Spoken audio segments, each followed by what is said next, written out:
You have your folded bird. It should look kind of pyramidal. You're going to take this and sew your 1/4 inch across here. Reminder, the edge of the presser foot is 1/4 inch. Feel free to just smash this flat. You'll lay this in here. Line up with the edge of your foot. Remember to leave space to back stitch. So back stitch to the edge at 1/4 inch. Stop at the edge. Come forward. Pull out your pin. You may need to push down here a little because there's so many layers of fabric. But just keep sewing at 1/4 inch.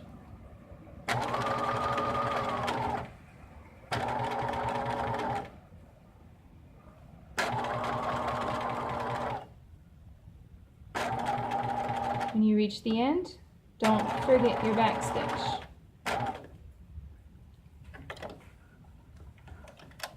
And there you go, a 1/4 inch seam across the tail of your bird.